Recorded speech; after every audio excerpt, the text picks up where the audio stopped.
La experiencia que tuve sé que dividirá opiniones, pero yo sé que hice lo correcto. Les platico.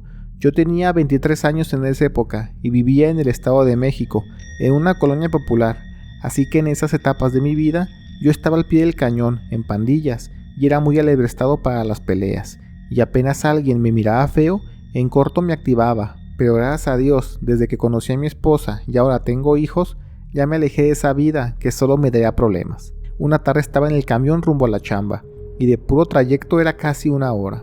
Estaba escuchando música, pero se me trabó el celular, y al reiniciarlo ya no prendió.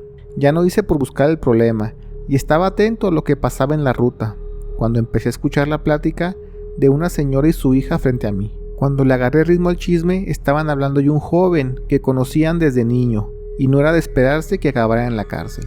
Decían que desde los 13 años vivía en la calle con las pandillas, y siguiendo los pasos de su hermano, que también estaba muy metido en eso, y desgraciadamente perdió la vida por esos problemas, y me sentí muy identificado, porque mi hermano falleció de la misma manera.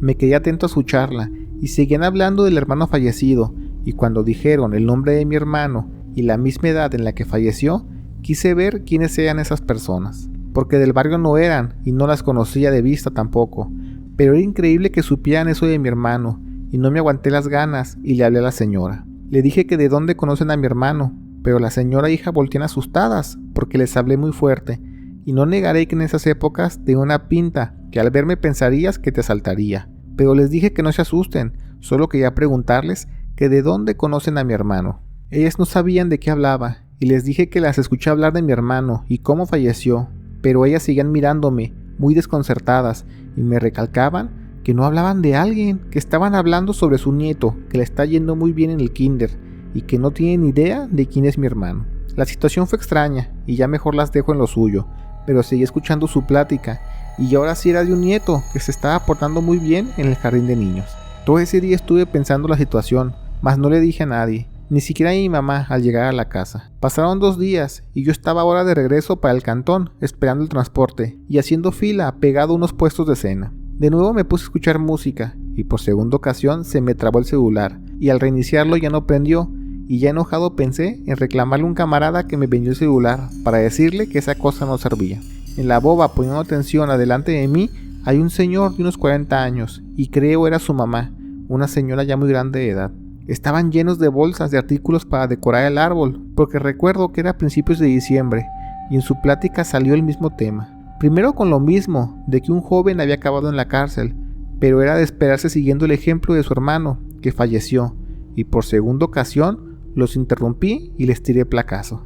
Les dije que por qué están hablando de mi hermano, que si lo conocieron no les debe algo, pero al igual que con la señora y su hija, el señor y su mamá me dicen que estaban hablando que es mejor tomar un taxi porque vienen muy cargados. Esta segunda vez me empecé a asustar, y no negaré que se me salió lo alebrestado, y empecé a reclamar al señor, que si este era un juego de a ver de a cómo nos toca, pero en la fila la gente me empezó a decir que le bajara, que no la haga brava. 2 señores le mandaban a hablar a los choferes de las rutas donde era la terminal, y ya me hicieron un montón de que o me calmaba o me iban a dar un estate quieto. Yo viendo que eran muchos ya me calmé, y les decía que la neta no quiero broncas, es solo que ellos están hablando de mi hermano fallecido, como si lo conocieran, y ahora resulta que no, que estaban hablando de tomar un taxi, que se me hace que algo esconden, porque esto ya era muy extraño. Ya no me quedó de otra y me calmé, y me quedé callado hasta subirme al transporte rumbo a mi casa, y sin música que escuchar, todo el camino me agarré pensando por qué me estaba pasando eso, y aparte me ponía atento a toda la gente a mi alrededor, por si alguien más hablaba de mi hermano. Esa noche después de cenar me fui al barrio, y le quise regresar el celular a mi amigo porque estaba fallando, y me dijo que estaba loco, el celular es nuevo, si hasta me lo dio sellado en su caja. Como mi camarada me vio medio raro, me preguntó que si me estaba dando la pálida o algo así, y le dije que no, que de hecho, por ya estar en el trabajo, ya estaba limpio desde hace 8 meses, y ya fue que le conté lo que me pasó sobre las personas extrañas que me encontré en los transportes y hablan de mi hermano fallecido, y que cuando los encaraba, parecía que nada de eso hubiera pasado, como si hubiera presenciado algún fallo de la realidad o algo así. Mi amigo me dice que no le suena tan difícil de creer.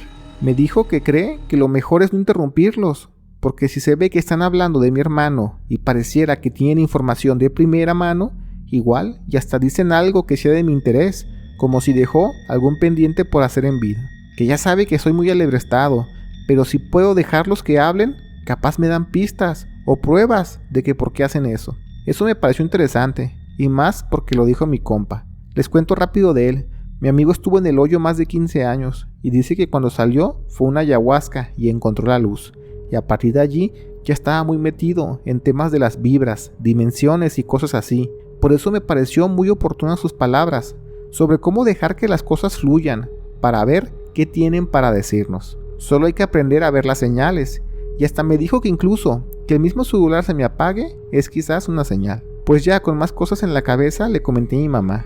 Y ella me dijo lo mismo, que no sea tan de arranque y aprenda a escuchar. Pasaron los días y no hubo nada fuera del otro mundo, y aunque estaba atento a pláticas ajenas, sabía que en cualquier momento se me trabaría el teléfono y debería estar atento, y gracias a Dios pasó, porque lo siguiente me salvó la vida. Estaba en la fila del cajero automático, un viernes después de trabajar, para ir a cobrar la raya. Dos chicos de la misma maquila, que ubicaba de vista pero no en persona, estaban hablando, y cuando se me trabó el celular, supe que serían ellos. Les pongo atención y dicen lo que ya habían dicho las otras personas en las dos pasadas ocasiones. Después de decir que mi hermano falleció, dijeron que no era de esperarse que el hermano, o sea yo, haya caído en la cárcel por broncas de gratis, como eso de hacerme de palabras con cualquiera que me tire placazo o me tire feo.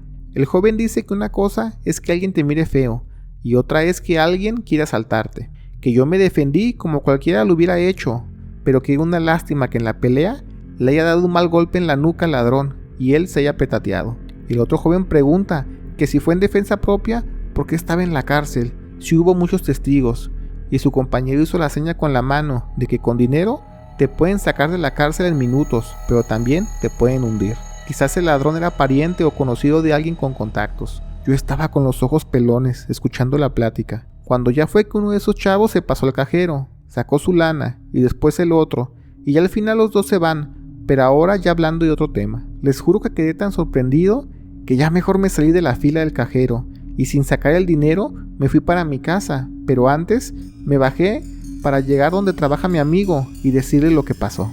Estaba en el andador cuando me salió un chavo de unos 20 años y me dice que me caiga con lo que tengo, y se los juro que en cualquier otra situación me le pongo al brinco y lo hago añicos, porque la neta, el trompo se me daba machín, pero con todo lo que pasé, que quizás aquí fue, que sin querer, peleando con el chavo se petatea y yo voy al bote. Como no saqué dinero, no tenía nada de valor en la cartera, y sin ponerme rudo se la di para evitar bronca. El chavo se fue corriendo, y el menso no se fijó al cruzar la siguiente calle, y un camión de la Coca-Cola lo aventó, y fue un golpe muy feo y letal. Nos arrimamos mucha gente al chisme, y el joven ladrón había perdido la vida, y ya mejor me fui con mi amigo a contarle toda la situación.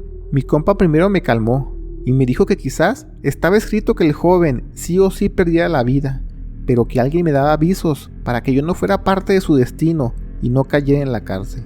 Mi amigo dice que quizás soy yo del futuro o de otra dimensión, pero desde allí cambié mi forma de vida y todo fue para bien. Ahora evito las broncas y soy más tranquilo, y gracias a Dios eso me ha abierto muchas puertas, tanto laborales como personales.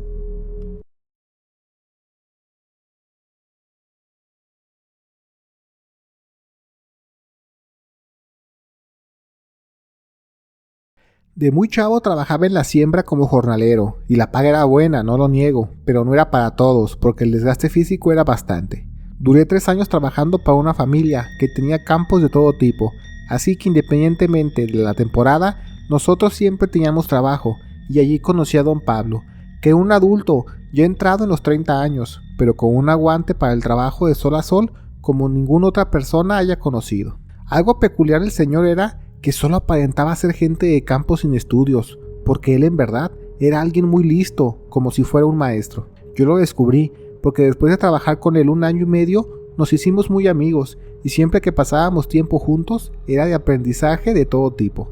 Si hablábamos de guerra, él te explicaba las más importantes y lo hacía con un vocabulario fácil, como en mi caso, alguien de rancho lo entendiera sin complicaciones. Siempre le dije que no me cabía en la cabeza cómo fue que aprendió tanto sobre cualquier tema, porque a lo que sabía, él había estado toda su vida en el mismo pueblo y solo estudió lo suficiente en la iglesia del pueblo para poder leer y escribir. Una noche, ya con la confianza de los mezcales, después de trabajar, me dijo que él sabe mucho de varios temas, porque la vida que tiene en ese momento no es suya. La verdadera es de un estudiante de universidad. Yo no le entendía lo que me dijo, y me explicó la idea, que existen muchas dimensiones, tan infinitas como estrellas en el cielo, y sin saber cómo, se cambió de una de ellas, donde era un joven estudiante de universidad, de una familia no caudalada, pero no tenían problemas de dinero. Todo pasó hace 5 años a esa fecha, cuando estaba en el río bañándose con sus primos en verano, precisamente un día después de pegarle duro la pizca de algodón, y después de allí, ya bañados, se iban a la cantina. Algo le pasó dentro del agua, porque empezó a ver mucha luz a pesar de tener los ojos cerrados, y asustado a desmayarse dentro del río, salió a suelo firme y se acostó, y al minuto se desmayó. Despertó a los 30 minutos, y sus primos le dijeron que el tiempo que estuvo inconsciente se le movían los ojos, y de una forma extraña. Lo peor era que se le cambiaba la pupila de café oscuros, como son en realidad, a color miel, verdes y hasta grises. Y cuando al fin despertó, ya lo hizo con sus pupilas normales. Cuando pasó eso estaba asustado, pegando de gritos, que dónde estaba y quiénes eran todos. Tuvieron que amarrarlo para llevarlo con sus padres para que se calmara, y después de una dormida de casi 3 días, despertó normal. Esa es la versión que su familia cree, que durmió y despertó normal, pero él me juró por Dios que esos días, al cerrar los ojos y concentrándose, podía tener visiones de una vida donde él vivía en una casona en el centro de la ciudad. Era un joven que era muy querido por sus padres, por ser muy listo, pero había algo que notó hasta que tuvo suficientes visiones. En esa vida él estaba con la pierna izquierda enferma, parecida al polio. Solo su piel estaba muy delgada, muy rígida y con la mínima movilidad, y me decía que no sabe cómo explicarlo, pero de alguna forma él podía sentir la tristeza de aquella vida por tener esa condición, y que sus hermanos, incluso los menores, se estaban casando y él aún no. Don Pablo decía que los siguientes días después a su desmayo, cada que dormía tenía visiones o sueños donde podía ver su otra vida. En aquella dimensión, por así llamarlo, su padre era maestro y su mamá se dedicaba al hogar. Sus hermanos todos eran igual de listos y vivían en una casa, con un patio tipo hacienda, enorme, con un perro al que llamaban Morilla. Él no les contó nada de esas visiones a su familia, porque de por sí les dio mucho miedo lo que le pasó a sus ojos en el río. Durante 3 meses al dormir tenía esas visiones, y después ya no solo al dormir, con solo cerrar los ojos más de 15 segundos podía tenerlas. Todo se complicó cuando una noche soñó que su contraparte de la otra dimensión le habló a su ser de esta dimensión y le dijo que si podían cambiar de vida, porque él ya no puede soportar más la vida que tiene, que no niega que es sencilla por el dinero de su familia, pero él sueña con tener hijos y tener una familia más que cualquier otra cosa. Yo le pregunté a don Pablo que entonces su ser y el de la otra dimensión podían hablar en los sueños, y él me dijo que sí, podían tener pláticas rápidas y fluidas como la que teníamos en ese momento, y yo la verdad no le creía al principio, pero es que también me ponía a dudar, porque se los juro que en esas épocas a don Pablo le tenía un tremendo respeto por lo sabio e inteligente que era. Le paramos a la tomadera y nos fuimos cada quien a su casa, y en mi caso yo con mucho que pensar. Al siguiente turno en la pizca me lo encontré y le dije que al final nos echáramos un vino porque tengo una duda y quería que me la respondiera. Al acabar nos vimos en la cantina y le pregunté que si entonces hoy es alguien muy listo y culto, eso quiere decir que sí hizo el cambio con el don Pablo original, y él me lo confirmó. No hombre, pues le dije que me contara cómo pasó eso, y él me prometió que no lo revelara en el pueblo para que no lo vieran como un chiflado. Dice que en esas semanas tuvieron muchas visiones al dormir, donde él le ofrecía el cambio de vida con las facilidades de ser rico, pero su contraparte no quería. Con el tiempo, no niega que don Pablo, el de la otra dimensión, lo estaba atormentando en sueños para hacer el cambio, hasta que un día le dijo que él es paciente y sabrá esperar. En algún momento de su vida se desmayará, y cuando lo haga, él podrá hacer el vínculo con su cuerpo en su nueva dimensión. Y después de ahí ya dejó de tener visiones. Pasaron 2 años y ya hasta había olvidado que podía hacer eso de las visiones en sueños. Y mira cómo son las cosas, que una noche en un baile del pueblo, don Pablo se puso una buena guarapeta y se hizo de palabras con unos plebes del pueblo vecino por no salir bien el palenque y los gallos. Y cuando se fueron a los golpes, a él le dieron un sillazo a medio lomo que lo desnucaron, y antes de puro milagro no perdió la vida. Allí fue que don Pablo de la otra dimensión se afianzó por completo en esta vida. Dice que al recuperarse lo primero que hizo fue salir a correr al monte, como si fuera caballo salvaje, pues ahora estaba sano de sus piernas.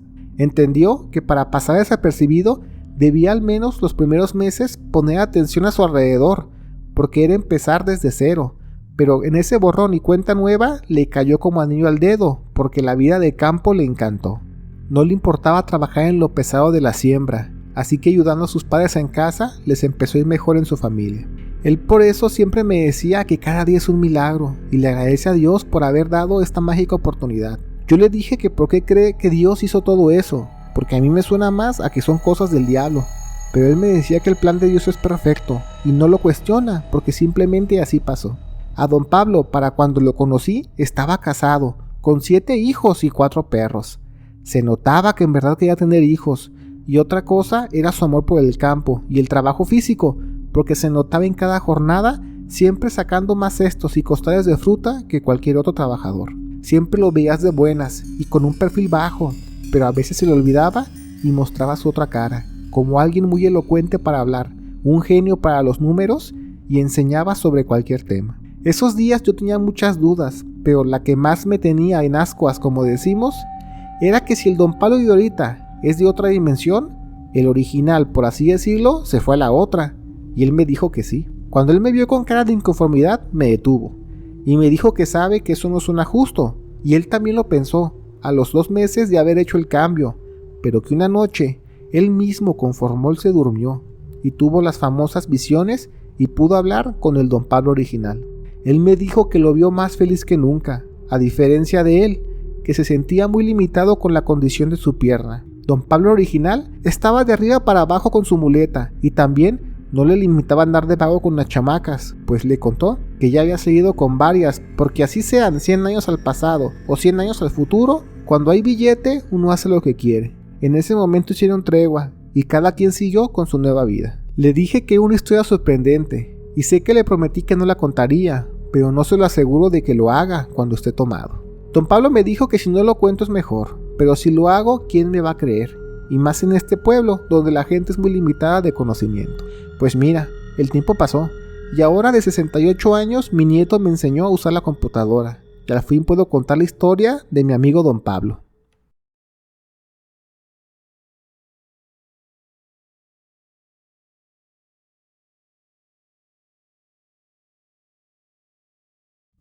Le preguntamos por inbox a 30 personas de manera aleatoria cuál creen que sea la forma en la que se acabará el mundo como lo conocemos y cuáles serían las señales que nos alertarán de dicha forma. Las mejores y originales respuestas se las compartimos en este video especial y a las personas que nos ayudaron a dar también sus puntos de vista y no fueron seleccionadas para aparecer en el video, de igual manera se los agradecemos. Cristina, 29 años, Hidalgo, ama de casa. Yo estoy muy casada con la idea de que cuando se acabe el mundo será porque el calor va a ser cada vez más y más intenso, haciendo que las cosechas no se den, el agua potable se consuma mucho más rápido y simplemente sea insostenible la vida del planeta. Las señales que nos avisarán creo que van desde las que son muy obvias, como que los polos se están derritiendo, el calentamiento global es una realidad y las empresas ya están empezando a comprar lagos y lagunas como activos de valor. Las que no son tan obvias, pero están allí, es que en los últimos 10 años se han triplicado los casos de cáncer de piel. Cada vez estamos manipulando más la comida para que se logre cosechar, cultivar o criar, porque los ciclos de temporada en la tierra se están desfasando semanas, incluso meses. Por ejemplo, tengo familia en Guadalajara y me dicen que en estos días a las 8 de la mañana están a 6 grados, con el frío a tope, y a mediodía, o sea, solo en 4 horas, ya están a 35 grados, con la insolación a todo lo que da. Galileo, 35 años, Sonora, maestro de preparatoria. Soy católico y creo firmemente en que el fin del mundo será cuando sea la segunda venida de Jesús a la tierra a derrotar el mal, juzgar a los vivos y muertos con la promesa divina de volver a la tierra un reino celestial. Respecto a las señales, aquí es donde ya tengo mi teoría personal. Y sí creo que la más obvia sería que el anticristo emerja como un líder carismático que cautivará a las masas de manera como un falso salvador, y creo que ya saben para dónde apunto la flecha.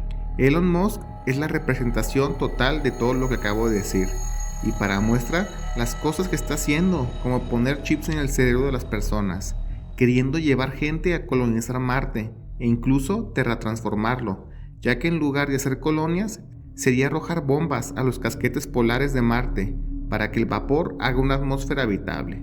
Si el mundo colapsa, él sería la única salida y él decidiría quién o quiénes vivirán en el ahora único lugar habitable. Jaime, 39 años, Nayarit, ingeniero en sistemas. Creo que nadie en el mundo entendió que los virus son la cosa más peligrosa y mortífera que haya existido en la vida.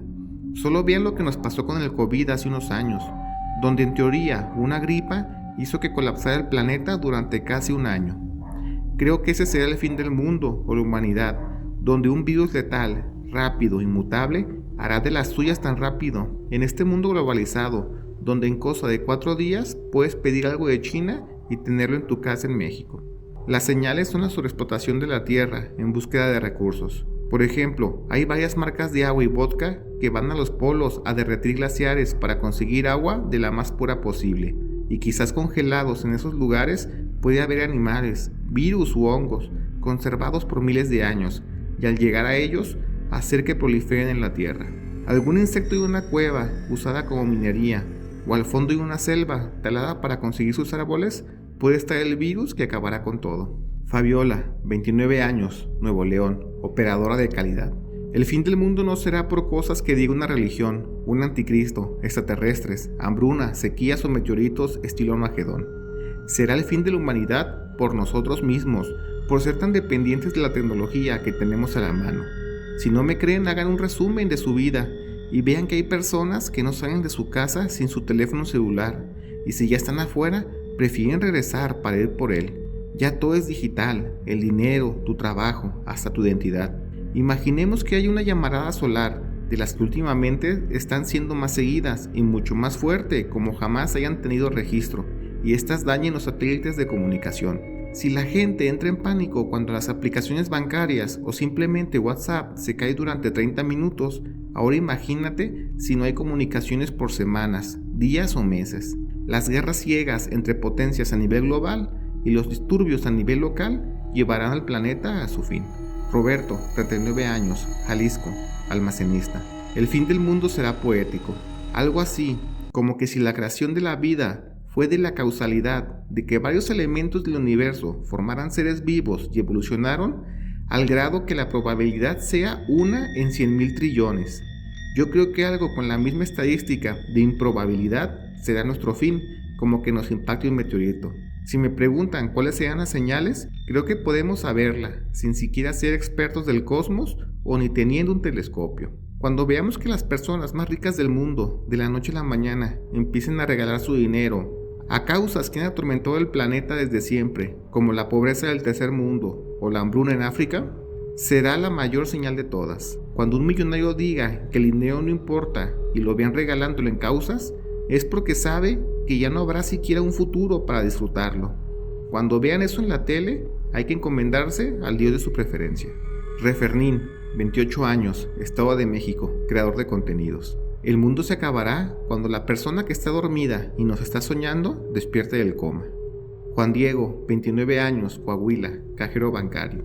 Como recién vi la película de Oppenheimer, me quedé pensando cuando están hablando sobre la bomba atómica y que existe un 1% de probabilidad que la reacción molecular genere una reacción en cadena con los átomos del exterior, creando una explosión nuclear de nunca acabar con toda la materia del planeta. Como verán, eso no pasó, pero hace unos 5 años más o menos estaban en las mismas con el famoso acelerador de partículas, donde cargaban energía y magnetismo a los átomos. También existió la posibilidad que una mala función de ese proyecto acabara en ejemplos que iban de explosiones atómicas hasta la creación de agujeros negros, donde en esta ocasión fue el 1.5% de probabilidad que pasara también algo similar con lo que se temía con la bomba atómica. Quizás dentro de 30 años el humano intente hacer algo raro, como el viaje del tiempo o la velocidad de la luz, o entre dimensiones, y al no dominar bien esa ciencia, acabemos explotando el planeta por meterle mano a cosas que aún no dominamos. Tony, Guadalajara, editor y narrador de México Inexplicable. Siempre he pensado que un día de estos me voy a despertar, y al llegar a la sala veré a mi papá viendo la tele, y de manera incrédula me preguntará si eso es real mientras me apunta a la televisión. En ella veré las noticias locales, donde hay una enorme nave extraterrestre arriba de alguna ciudad y el mundo está paralizado por no saber cómo actuar. Regresaré al cuarto por mi celular y veré que tengo muchas llamadas perdidas de mis hermanos. Le digo a mi papá que tenemos que hablarle a todos para que vengan a la casa. Mientras tomo mi computadora, llego un mapa de ubicación de todos los supermercados y a la par dejo llenando de agua potable cada recipiente vacío que veo en mi casa. Poco a poco empieza a llegar mi familia y nos quedamos a la espera de saber qué es lo que está pasando con esa nave. Por medio de noticieros, pero de manera paralela, estaremos viendo información en tiempo real de otras plataformas. Volteo a ver el cuadro de mi mamá y diré: te lo dije, mamá, en 4 años se acabará el mundo. Fingiré estar calmado para no generar pánico y le diré a mi familia: ahora estamos por nuestra cuenta.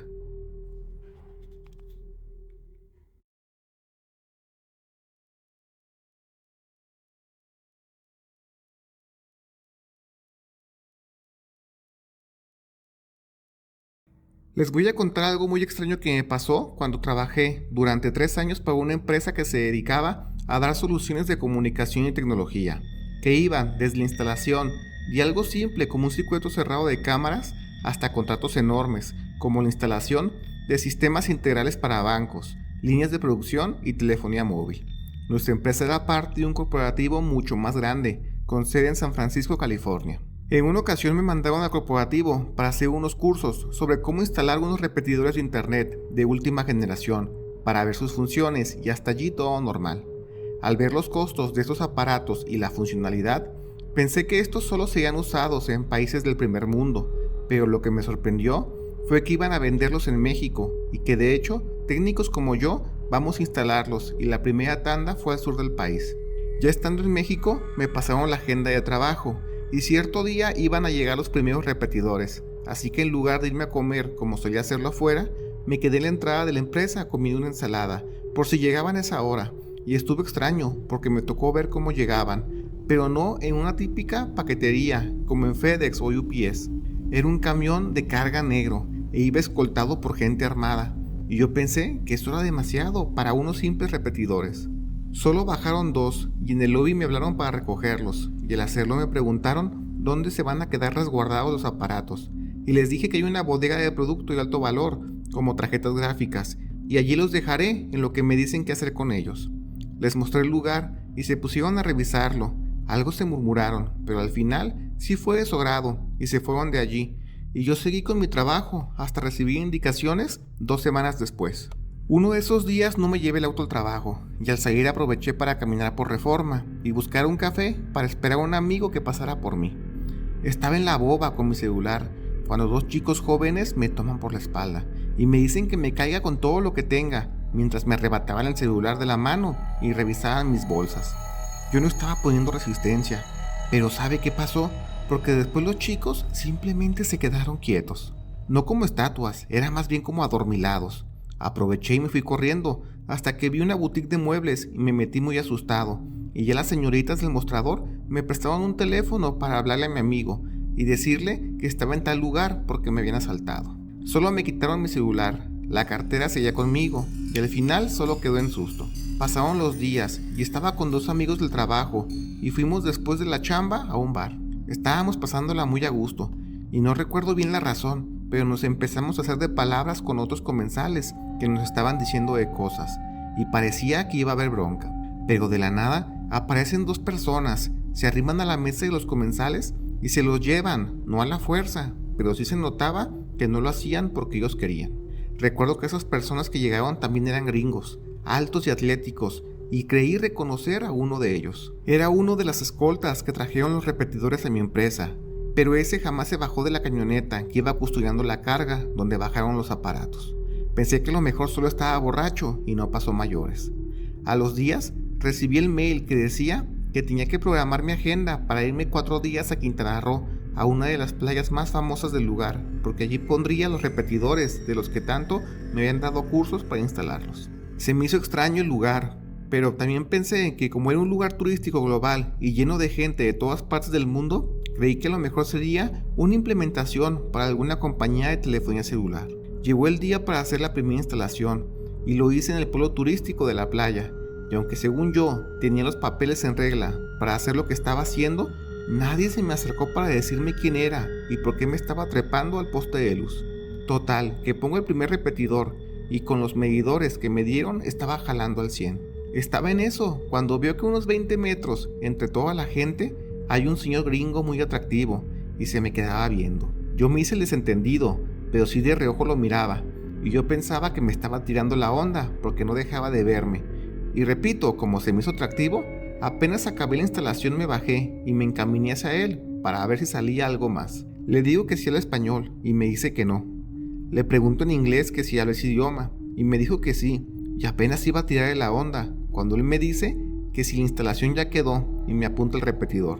Le digo que sí, que cómo sabe lo que es, pero ni siquiera me dejó preguntarle más porque tomó su celular y se retiró de allí mientras hacía una llamada.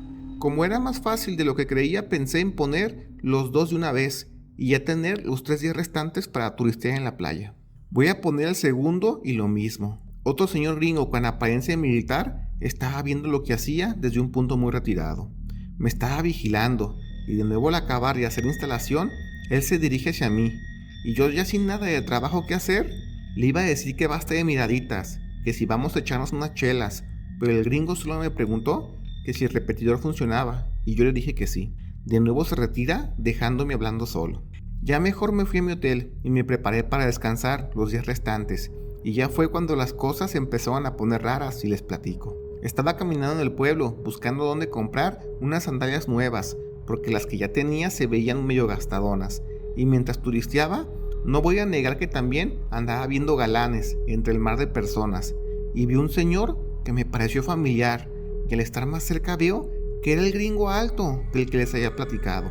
Aquel que era el chofer que resguardaba los equipos, y después creí haberlo visto en el bar sacando a la gente que nos estaba buscando bronca. Esto ya me pareció muy extraño, pero a la vez excitante, y manteniendo mi distancia para que no me viera, él estaba hablando por teléfono. Cuando cuelga, saca de sus bolsillos, creo eran unos tapones para oídos, después unos audífonos de diadema y un protector bucal, como si estuviera preparándose para un sonido ensordecedor. Mira su reloj como esperando alguna marca. A los segundos se empezó a escuchar un zumbido pero muy ligero, casi imperceptible, pero yo me jacto de tener buen oído y podía escucharlo, y de manera repentina pensé que ya es mucha paranoia mía lo que veo en esos gringos, y mejor me puse a disfrutar los días en la playa. Compré mis sandalias y aprovechando me compré otras cosas más como ropa, unas maletas y hasta un reloj nuevo que vi en las boutiques del hotel. Al día siguiente aún sentí el zumbido extraño, pero podía ser que el calor me inflamó un poco el tímpano, o no sé, algo relacionado con el calor o con la arena. Pasó el día y me dio por irme de nuevo de compras, y también me fui de antro y me puse una buena divertida. Conocí un chavo muy lindo y hasta se me salió lo pudiente y le compré un par de cosas también. Total que cuando hice el checkout del hotel a mediodía ya tenía el doble de maletas de todo lo que había comprado. Esas me las mandé por paquetería para hacerlo más barato, y mientras esperábamos los camiones que nos llevarían al aeropuerto, veo que también hay más gente igual que yo. 2 familias estaban con muchas maletas y platicando con ellos me dicen que les dio la loquera de gastar en grande. Llego al aeropuerto y veo a más turistas que van de salida, y todos en las líneas aéreas peleando o mejorando su viaje, porque todo el mundo iba más cargado de lo normal por comprar muchas cosas en la playa. Apenas me subí al avión, como balde de agua helada pensé, Santa Madre de Dios, ¿qué he hecho? Me he gastado más de 60,000 pesos en cosas personales de este viaje. Tenía las tarjetas de crédito a tope y me empezó a dar un ataque de pánico porque no me cabía en la cabeza que haya gastado tanto dinero, y todo eran en cosas que no necesitaba. Y si recordaba la razón de la compra, recordaba que me daba falsas excusas, como que lo pagaría con las utilidades del año, los bonos o metería más horas extras. Total que llegué a la casa y no sabía qué pensar. Le comenté eso a mi hermano y me dijo que a lo mejor las cosas que instalé tendrían algo que ver, y me comentó que la siguiente semana estaría también de visita en la playa de Quintana Roo con amigos y buscaría esos repetidores para ver si no son algo de control mental. Le expliqué los lugares donde estaban y cuando me dijo que ya estaba allí no había nada de eso, y se me hizo raro porque eran carísimos esos aparatos como para dejarlos que alguien se los robara. Quizás se los llevaron, pero ahora atando cabos, todo lo que les conté, creo que mi estado de comprador compulsivo y esos aparatos van de la mano. Platiqué sobre ello en el trabajo y me tacharon de loco, así que mejor renuncié. Y ahora ando de maestro en una ingeniería. Y como les digo a todos los que les cuento esta historia, ¿estoy loco o será posible mi teoría?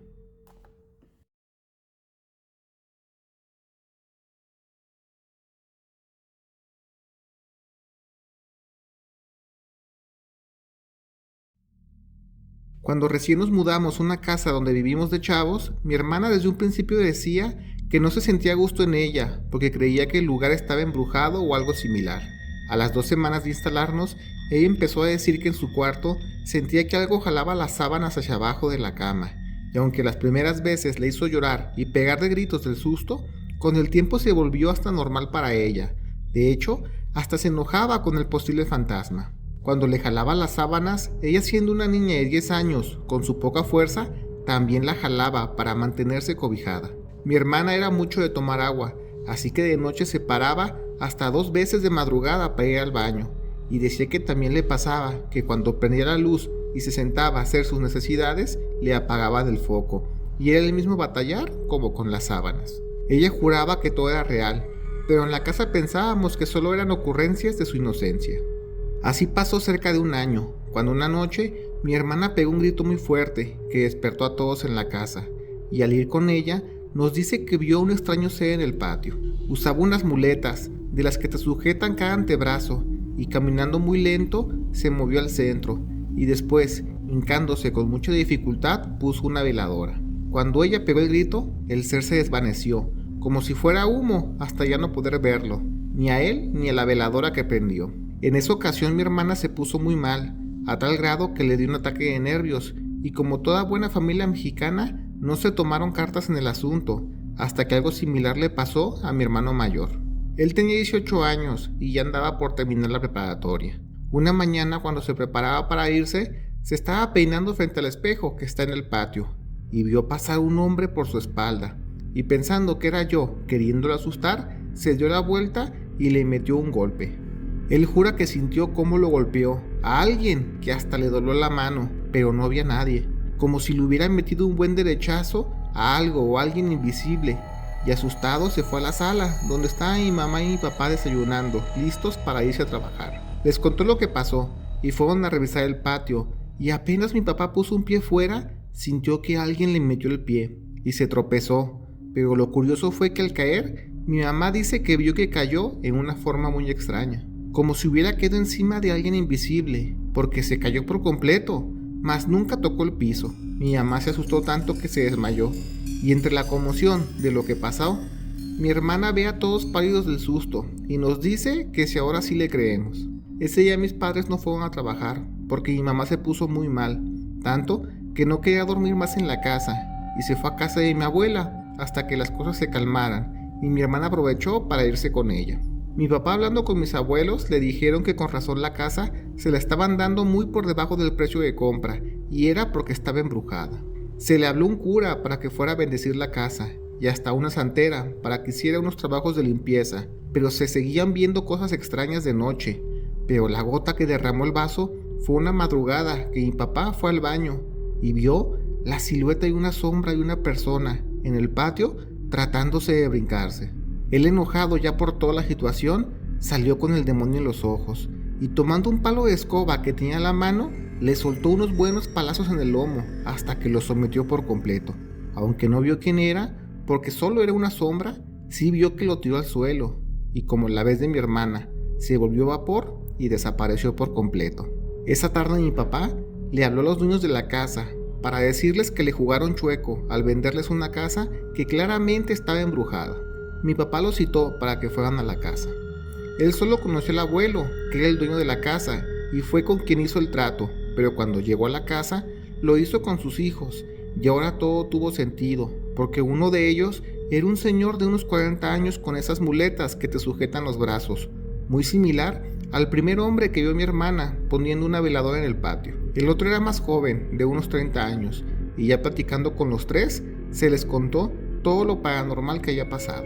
Ellos, en lugar de asustarse, se sorprendieron, al punto que hasta les daba risa.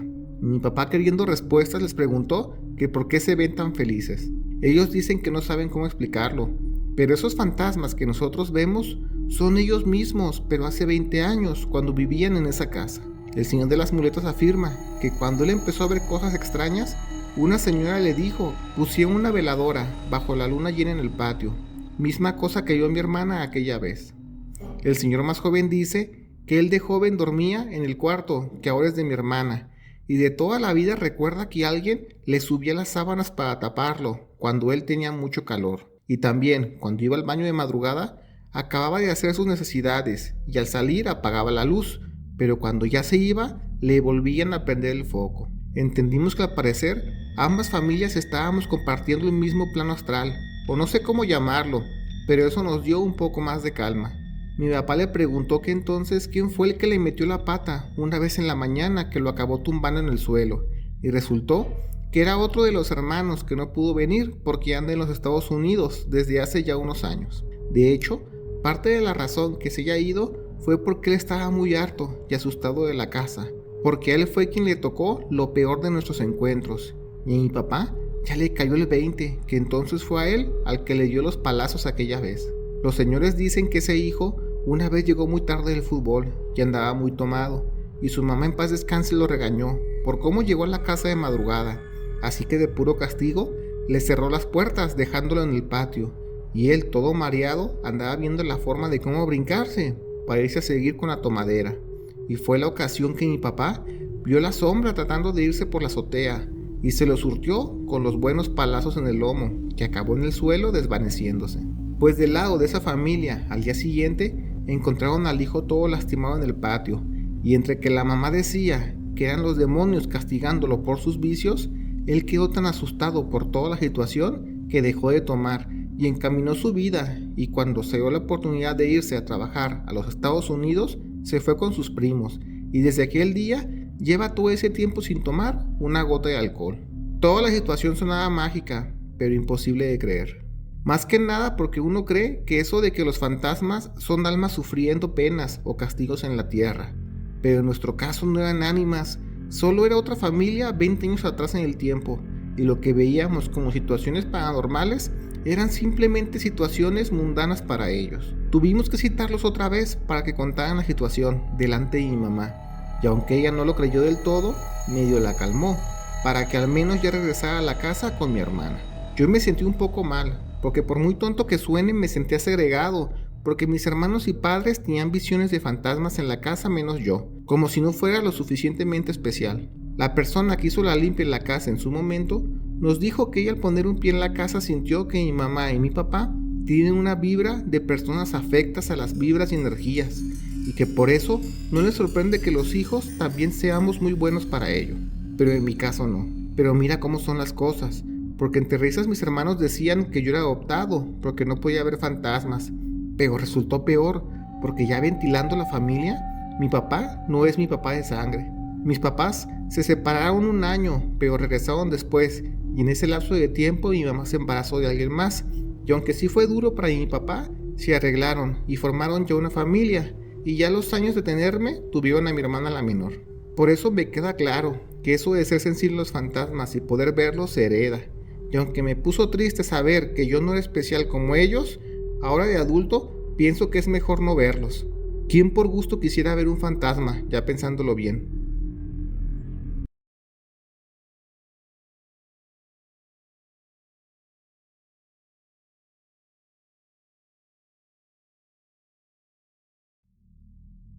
Fue a finales de los 90 cuando en la preparatoria nos fuimos de viaje de grabación a Puerto Vallarta, y yo en lo personal estaba muy emocionado porque no había tenido aún la oportunidad de conocer el mar.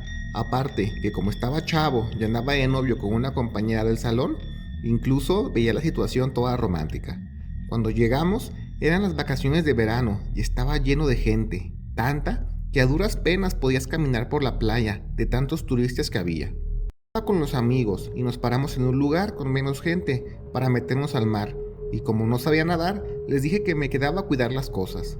Estaba viendo lo bonito e imponente que es el mar, cuando noté que no muy lejos de donde estaba había un señor indigente sentado en la arena. La gente pasaba y le dejaba dinero, y yo poniendo más atención veo que se parece demasiado, casi un gemelo de un profe de química que tuvimos en clase. Le tomé una foto para después mostrársela a los amigos y decirles que es el maestro Genaro, y se agarró una buena borrachera y acabó muy crudo en Puerto Vallarta. Total, que esos días todos los compañeros seguimos nuestra fiesta y con mi cámara empecé a tomarnos fotos en la playa, en el hotel, las albercas y en los antros.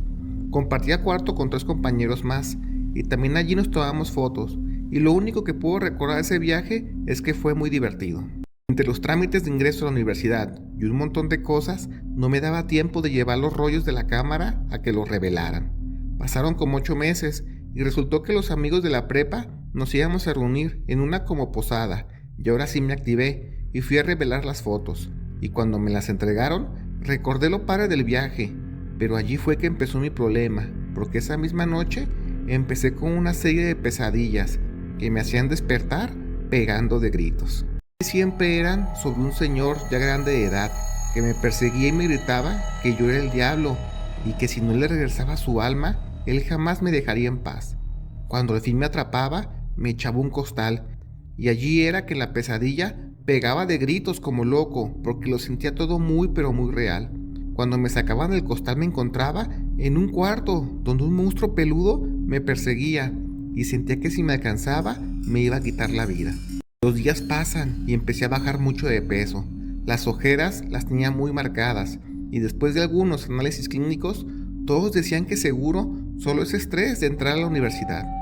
Cuando llegó el día de la fiesta me llevé las fotos y estando con los amigos las vimos en bola, y cuando al fin vieron la foto del indigente ni ocupó decirles que se parecía a nuestro profe de química, porque todos empezaron a reír con ganas y decían eso mismo, que ese era su clon malvado, el borracho mochilero y cosas así. La fiesta siguió y por un pequeño momento olvidé lo mal que lo estaba pasando, y platicando con los amigos de confianza les dije que le estaba batallando mucho con los sueños y hasta ya sentía que me estaba volviendo loco por lo bizarro de la situación. Estábamos en eso cuando una amiga dice que si ya me di cuenta que el indigente que se parece a nuestro profe está en casi todas las fotos, y un camarada dijo que eso era imposible, ni modo que haya entrado al hotel o al antro. Pues no solo eso, estaba en las fotos que tomé dentro del cuarto donde me tocó con mis amigos, y entre el susto y la sorpresa ya nadie quiso agarrar las fotos. Yo no lo creía y las revisé todas y era verdad, y aunque unas no se veía claro, en otras sí se notaba que era él pero en borroso.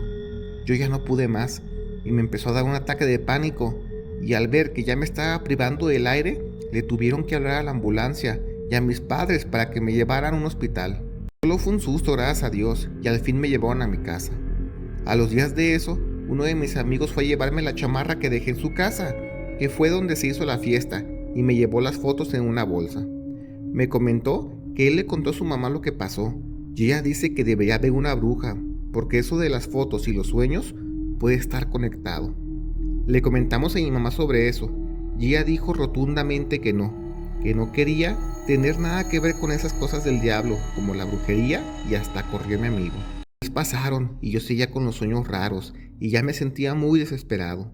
Una tarde-noche, 2 amigos llegaron a mi casa cuando no estuviera mi mamá, y hablaron con mi papá de toda la situación, y él, siéndome relajado, pensó que quizás todo lo mío era mental, y eso podría quitarme ideas de la cabeza, y ya me llevaron con una señora que se dedicaba a esos temas, y mostrándole las fotos me dijo que es casi un hecho, que sin querer atrapé a una ánima de las rencorosas. Ya con las fotos la señora me dijo que las pusiéramos en su patio, y apenas aparezca la luna les prendamos en fuego, y recemos por el camino seguro del ánima a un lugar donde sea perdonado.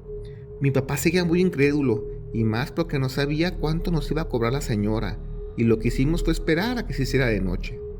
La señora, aprovechando que estábamos allí, le dijo a mi papá que se fuera a revisar la próstata, porque ella sentía que tenía algo malo allí. Total que se hace de noche, y después de preparar unas cosas en el suelo, la señora arroja las fotos, las baña en parafina de una vela y nos pone a rezar. Aquí yo ya no les pido que me crean, pero les puedo decir que todo lo que les voy a contar es verdad. Sin ningún cerillazo o encendedor, se prendieron solo las fotografías, y a pesar que solo eran 24 fotos, la intensidad de la fogata era muy grande, y nos dijo la señora que recemos hasta que se consuman por completo. Mi papá, al ver eso, vio que esto iba en serio y mejor se dedicó a ponerle atención a la señora. Rezamos como 40 minutos, a pesar que uno pensaría que en 2 minutos se quemaría todo, pero no. Para finalizar, la señora me dice que duda mucho que vuelva a tener ese sueño extraño que me atormenta, pero si llegara a pasar, le diga al señor del sueño que le pides perdón por todo el daño que hiciste sin saberlo. Llegamos a la casa y ese día dormí tan a gusto como nunca en la vida. Jamás le dijimos a mi mamá lo que hicimos, de eso de ir con la bruja. Una, porque ella odia esos temas, pero el otro fue porque la señora nos cobró como 5,000 pesos, que para esa época era un dineral. Pero lo curioso fue que la señora le dijo a mi papá que no le pagara hasta que se revisara su próstata, y él muy asustado fue al médico, y a los días le dijeron que tenía unos quistes, y pudieron atenderlo a tiempo. Mi papá se sintió tan agradecido con la señora que ya no le empezó a pagar la suma de dinero. De eso ya fue hace muchos años, y aunque ahora ya todo es digital con celulares y puedes tomar fotos a toda hora y en cualquier lugar, yo creo que la gente debería tener cuidado, pero sobre todo respeto en los lugares que toma fotos, porque le puede pasar lo mismo que a mí. Porque imagínense lo que me pasó en un lugar público y divertido y concurrido. Ahora imagínense la gente que se toma fotos en lugares santos como panteones o donde saben que hay actividad paranormal como casas abandonadas.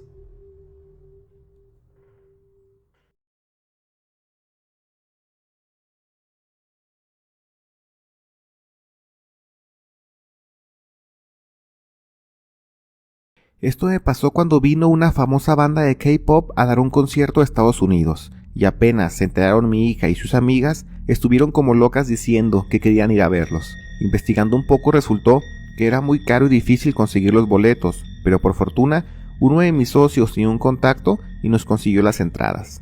En esas fechas mi esposa estaba ocupada con el arranque de la apertura de otra sucursal de su negocio y no podía acompañarlas. No me quedó de otra que llevarlas yo, y cuando llegamos al estadio, que es uno de los nuevos en California, yo estaba impresionado de ver el lugar a reventar, lleno de jovencitas que parecía que tuvieran 4 pulmones, porque gritaban como si el aire no se les acabara nunca, a pesar que tenían mascarilla puesta la gran mayoría. Yo estaba en la zona de las gradas, y mi niña y amigas en pista o cancha, no sé cómo llamarlo, pero pude ubicarlas por su sección, y desde allí estaba al pendiente de ellas. Salieron los muchachos de la banda a cantar, y era tanto el griterío que solo pude pensar que serían 3 horas muy largas. Iban cerca de 20 minutos, y empecé primero a sentir mucha incomodidad, pero no sabía a qué se debía. No era el ruido, ya que suelo ir mucho a los estadios de fútbol, ni tampoco era el lugar, porque tenía asientos cómodos, buen clima, y hasta la cerveza que compré estaba perfecta, pero yo sentía como esas veces que tienes los sentidos muy sensibles, o como cuando estás engripado y tienes los nervios a flor de piel. Yo ya no pude ver a mi hija y sus amigas porque estaba todo oscuro, y solo se veían unas cosas que nos dieron que se prendían de manera automática. El tiempo pasaba y me sentí igual de extraño, pero allí fue cuando vi la primera cosa extraña del concierto, porque desde el punto donde estaba, que era en gradas, pero casi enfrente al escenario donde bailan y cantan los chicos, noté cómo el estadio punzaba desde adentro, como si la realidad se estuviera distorsionando. Mi vista notaba que donde estaban las pantallas gigantes, cómo se jalaba todo a su alrededor, súper extraño. Así fueron 30 segundos, cuando se apagó todo el estadio y la banda de chavos tocaron, creo, una de sus canciones famosas, porque todas las chicas gritaron como si no hubiera mañana, muy fuerte, y aparte de lo aturdido que quedé, pude ver claro cómo unas líneas de luz, como estelas, salían del cuerpo de la gente del público. Salían disparadas hacia arriba, pero chocaban con el domo del lugar. No solo era gente que estaba en la cancha, porque en las gradas pasaba lo mismo, e incluso la gente que tenía abajo o un lado mío se les veía esa luz que emanaba de su cuerpo. Yo pensé que lo mejor eso pasaba por las cosas parecidas a maracas que brillaban, pero no vi que fuera por eso, y ya entrando en miedo me paré, y me quise ir a donde estaba mi hija y sus amigas para sacarlas de allí lo antes posible. No sabía qué pasaba, pero era algo extraño sin duda. Traté de llegar a los túneles que daban a la cancha, y los guardias me pararon en seco, y me decían que no pueden dejarme pasar sin boleto, pero yo me puse de intenso, queriendo sacar a mis niñas, y acabaron hablándole a un policía que apoyaba el evento, y ya viendo que llevaba todas las de perder, mejor me calmé, y le dije que si me deja explicar lo que pasó, llegaremos a un acuerdo. Nos fuimos de regreso a los túneles para platicar y escuchó todo lo que tenía que decir. Y él comentó que existe la posibilidad que tenga un principio de espasmo o ataque epiléptico, pero que no me preocupe, que hay gente para apoyarme en la enfermería, y me trataron de llevar para allá. Yo me calmé pensando en mi hija y quise llevar la fiesta en paz.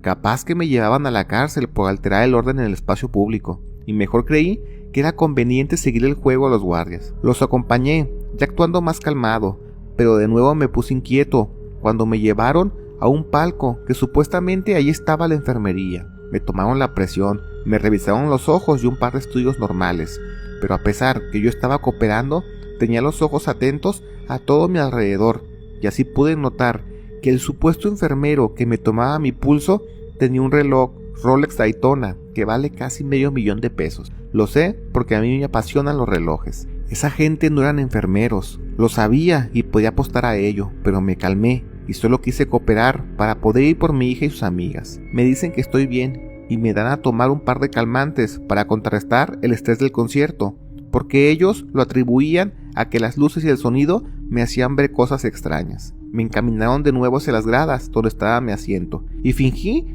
que todo ya estaba bien, que hasta pedí otra bebida y actué más social. El concierto siguió y el público cada vez estaba más emocionado, y platicando con la señora que tenía a mi espalda e iba acompañando a sus 2 hijas, me pregunta que si vengo solo. Le comenté que mi hija y amigas están en pista y yo solo pude conseguir boleto en esta zona, y muy amable me prestó sus binoculares pequeños. Yo así me puse a buscar a las chicas, y ahí estaban como locas, pegando de gritos cada que se arrimaban los chicos a bailar cerca de ellas. De rápido le di una barrida al lugar, buscando algo extraño, y mirando en el palco, donde creo que me dieron la atención médica, se veía apagado, como si no estuviera en uso. Uno pensaría que puede ser que no lo usaron, pero era imposible, ya que el palco para ese evento salía en miles de dólares, y en reventa ni se diga, como para que alguien no lo esté usando o rentando. Pasaba el tiempo, y yo no veía la hora para que se acabara ese martirio. Estando en la boba, entre que me sentaba y me paraba para estirar las piernas, noté que alguien me apuntaba con un láser. Traté de fingir que no me había dado cuenta, y de reojo miré que era del mismo palco extraño, que ahora sí estaba con las luces prendidas, y ahí fue que entendí que esto aún no acababa y me seguían vigilando, así que durante el resto del concierto me estuve ya quieto, y faltando unos minutos para que acabara, aproveché para ir al baño. Después me encaminé donde les dije a las chicas que las esperaría, y quizás ya era paranoia mía, pero sentía que aún me estaban siguiendo para ver cómo actuaba. Tardaron una eternidad en salir las muchachas, pero lo hicieron con hambre y querían ir a cenar, y la verdad, yo ya estaba más tranquilo por tenerlas cerca. Para ellas fue el momento más feliz de su vida, y platicaban cómo estuvo el show, y yo obvio no les conté nada de lo que me pasó. Hablé con mi esposa, que ya estábamos cenando y había terminado el show, y que mañana daremos un tour rápido por Hollywood y ya al día siguiente tomaríamos el vuelo a casa, y también pensando que a lo mejor me estaban interviniendo el celular, no le dije nada. El viaje terminó, y se los juro que veía el aeropuerto como un paraíso, porque ya solo quería llegar a México, pero aún faltaba más de esa eterna pesadilla, porque al pasar los arcos pité en 2 ocasiones. Me preguntaron lo de siempre, y si tengo alguna prótesis, placas de metal o lo que fuera, pero no era mi caso. Me pasaron a inspección con un guardia, y les dije a las chicas que no se preocuparan y me esperen en los pasillos donde tomaríamos el vuelo. Yo pensaba que era rutina, por ver a un adulto con varias adolescentes viajando juntos, por eso sentí que no había razón de preocuparse. Me revisan mi maleta y me hacen las preguntas de rutina, pero hubo 2 que me botaron muy rápido. Una fue cuando les dije el motivo de mi visita, que fue ir al concierto de esta banda de chavos con mi hija y amigas, y en lugar de preguntarme lo obvio, como si tenía aún los boletos para corroborar esa información, me dijeron que si lo pasé bien o si no vi algo extraño. Les dije que no, a lo mucho me dio un dolor de cabeza, y de nuevo, en lugar de decirme que si tomé algo para el malestar, el guardia me preguntó qué fue lo que me dieron para el dolor de cabeza, como si alguien en especial me hubiera ayudado con el dolor que supuestamente traía, y la verdad es que no supe qué responder, y dije que no sabría decirle. Fueron pastillas de enfermería, quizás unos analgésicos. El guardia se secretea algo con 2 señores más, y ya me dicen que los perdone por el tiempo de demora y que ya me puedo retirar. Yo actué de lo más tranquilo del mundo y me fui con las muchachas a la espera de subirnos ya al fin el avión. Ya estando en México, estuve como loco, pensando día y noche toda esa experiencia en aquel concierto y en el aeropuerto, y con el pretexto de que debíamos cuidar más nuestra salud, agendé un chequeo completo para mi familia, porque me quedó la espinita del por qué pité en los arcos del aeropuerto, y ya pensando lo peor, tal vez lo que me dieron a tomar en aquella disque enfermería del estadio era algo más que simples pastillas, quizás algo para rastrearme.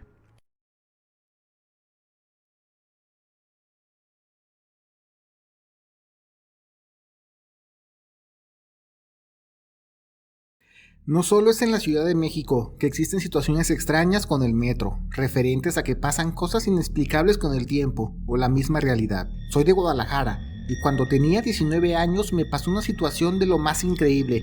Y a mi entender, creía que había viajado por el tiempo, hacia el futuro, pero con el paso de los años y la vida, ya no solo lo creo, ahora te lo afirmo y les platico cómo fue. En esas épocas, yo vivía al norte de la ciudad, cerca de la barranca de Huentitán. El tren apenas tenía meses de inaugurado y me quedaba como anillo al dedo, porque yo venía de trabajar del otro extremo de la ciudad y ahí conocí a mi novia, que vivía de aquel lado, cerca a la última estación donde terminaba la línea 1 del tren ligero. Como quien dice, iba de inicio a fin y recuerdo perfecto que un día eran las 6 de la tarde pasaditas, cuando quise ir a su casa a echar lío, como decimos, y de mi lado de la ciudad solo se veía que estaba muy nublado y a punto de llover. No sabía que más adelante se estaba cayendo el cielo, así que cuando tomé el tren donde arranca la línea subterránea, ya me di cuenta que estaba muy solo. A lo mucho un par de personas, y creí que era por la inminente lluvia que se acercaba. Cuando me subo al vagón, me aparté de la gente para irme solo, y ya aprovechando que nadie me estaba mirando, me empecé a dar una manita de gato en el reflejo del espejo con mi peineta para llegar de lo más presentable con mi novia. Arrancó el tren y vi que en las siguientes estaciones, que son de superficie, estaba lloviendo muy fuerte y con demasiadas ráfagas de aire. De esas veces que no se ve nada, solo todo gris a tu alrededor. Y cuando ya entramos a la siguiente estación subterránea, las pocas luces que había empezaron a parpadear. Y yo pensé que solo era un fallo de la lluvia, pero aquí empezó todo mi calvario. Primero empecé a bostezar, una y otra vez, pero no era de sueño, porque se sentía más como un tic. Después empecé a sentir que algo caminaba por mi cabeza, por todos lados como si tuviera piojos, y les puedo decir que era exactamente esa sensación, porque yo de niño tuve. Me empecé a sacar de onda, porque eso de los bostezos y la comezón en la cabeza me tenían inquieto, y me pasaba mi peineta una y otra vez para calmar la comezón. Y esas fueron las últimas cosas claras que recuerdo, porque lo siguiente era que mi vista fallaba, porque empecé a ver todo diferente. Todo era borroso y blanco y negro, y llegué a creer que me iba a desmayar, así que traté de arrimarme a la puerta para que apenas llegáramos a la siguiente estación, bajarme a pedir ayuda. Como era recién estrenado el tren ligero, las estaciones solían estar llenas de policía vigilándolas, pero ¿cuál va siendo mi sorpresa? Que el tren avanzó y avanzó, y no llegábamos a ninguna estación. Todo norteado, con comezón en la cabeza y viendo borroso, pensé que sería mi fin, que me había dado un paro cardíaco o un desvanecimiento. Pasaron 20 minutos y el tren avanzaba sin parar, siguiendo en la oscuridad de las estaciones subterráneas. Cuando al fin salimos de esa estación, al fin se subió una pareja de chicos a risa y risa. Poco a poco dejé de sentir la extraña comezón en la cabeza y ver borroso. Y después, al final, el tren que se paraba en las estaciones, subiendo y bajando gente. Y aunque no se podía ver nada por las ventanas, por la tormenta que había, y yo sentía que mi vista estaba mejorando significativamente. Como en mi familia hay antecedentes de diabetes, pensé que a lo mejor tenía algo que ver, y ya mejor me puse atento, porque ya llegaríamos a la terminal sur del tren. Cuando me bajo, me llevé tremenda sorpresa, porque la estación estaba irreconocible. Estaba muy elegante, con unas luces muy futuristas y recuadros con publicidad de cosas que no conocía. Me sacó de onda, porque yo había frecuentado esa estación varias veces y pensé que seguramente esta ya era su finalización total. Me sorprendí, porque solo habían pasado 14 días desde la última vez que estuve allí. Avancé, pero ahora no sabía por dónde. Me acerco a las salidas y ya viendo más personas, lo primero que me brincó fue que la ropa de los hombres era muy diferente, porque vi que usaban pantalones como las mujeres, muy entallados. Digo, soy de Guadalajara y sé que la comunidad gay está muy presente, pero veía varios chavos usando la ropa así, y ya mejor me encamino a la salida. Veo también que las personas tienen algo en sus manos, como si fuera un Game Boy muy delgado. Traté de salir y no había dispensador de fichas o taquillero cercano. Eran unas puertas plásticas que se abrían automático, y yo en lugar de asustarme, aún creía que todo era parte de la modernidad, de traer el tren ligero. Salgo de la estación, y ahora sí me voy para atrás, porque apenas me incorporé al sendero, veo que ahora hay muchas bodegas, donde solo solía haber terrenos baldíos y llanos. Me faltaba caminar un tramo para llegar a casa de mi novia, y asustado lo que hice fue correr. Estaba en eso, cuando escucho que metían las luces una patrulla, y pensé que era por verme correr cerca de la estación, ya que les digo, en esas épocas, el tren era de lo más moderno del mundo y lo cuidaban mucho. Pero ¿cuál va siendo mi sorpresa? Que las luces no venían de una patrulla normal, de las que yo conocía de esa época, que eran unas como caribes blancas con las luces y logos en blanco. Era una camioneta de color azul, enorme, pero enorme, parecía tractor, y al verla me asusté, y ahora sí, ni el polvo me vieron los policías de lo rápido que corrí, perdiéndome entre las cuadras. Y digo perdiéndome porque eso pasó. Algo le había pasado a la ciudad y no reconocía nada de nada. Todo era diferente, y ya mejor pensé en regresar a mi casa y dejar la visita a mi novia para otro día. Me regreso tomando el mismo camino, y ahora ponía mucha atención a mi alrededor. Todo era diferente. Los carros que pasaban se veían muy bonitos, las luces del alumbrado público, y esas cosas que parecían Game Boy, todo mundo las llevaba en la mano. Llegué a la estación y me quedé en la entrada, y con los ojos bien abiertos veo que la gente no paga el dinero, la ficha o el taquillero, y usan unas tarjetas para pasar con solo arrimarlas. El no saber qué demonios pasaba me empezó a poner muy nervioso, y se complicó más al ver cómo llegaba el tren y ya era diferente. No era de color rojo, y ahora estaba pintado con una publicidad que aún recuerdo perfecto. Era sobre una bebida de color verde, y ya fue que me dio un ataque de pánico y volvió la comezón a mi cabeza. Pensé que esta vez sí me iba a desmayar, y me recargué en la pared apenas subí las escaleras de la entrada.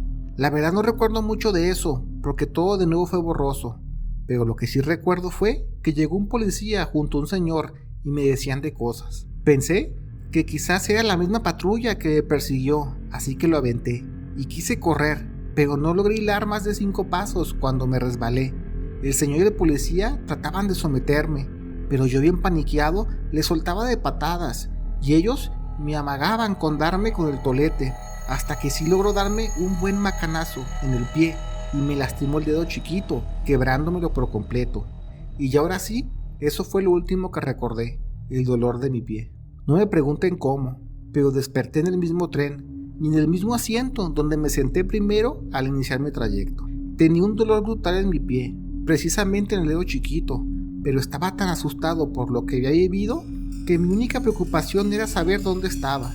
Salimos de las estaciones subterráneas y estaba igual, lloviendo de manera torrencial, y la gente se empezaba a subir y bajar de los vagones de lo más normal del mundo, para cuando llegamos a la última estación, renqueándome bajo, y ya todo era normal, o mejor dicho, tal y como conocía. El dolor me estaba matando, y así renqueando me salí de los torniquetes, que ahora sí eran de ficha, y afuera el lugar era el mismo de siempre, y eso me dio una paz que ni me molestó que estuviera lloviendo muy fuerte, y así todo renco, caminé bajo la lluvia y el lodo, porque sabía que estaba ya en el lugar y tiempo correcto, y al fin llegué a casa de mi novia. Al revisarme el pie lo tenía hinchado, morado y con el dedo quebrado. Le conté lo que pasó y ella no me creyó. Me dijo que a lo mejor fue un desmayo, y referente a ver borroso y los dolores de cabeza, me dijo que me checaran que no fuera diabético.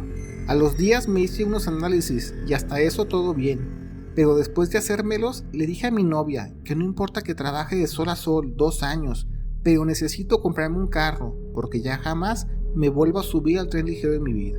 Pues han pasado 30 años y no me he vuelto a subir. He visto cómo ahora la estación del tren ligero sur es igualita a aquella experiencia que tuve, y la avenida Colón ahora está llena de locales que yo había visto ya.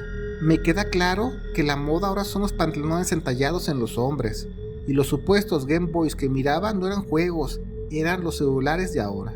Lo que sí no hay explicación es que si todo fue un posible sueño o alucinación, ¿por qué desperté con el dedo del pie quebrado? Pero a eso me refiero, a la idea de que viajé por el tiempo, un breve instante.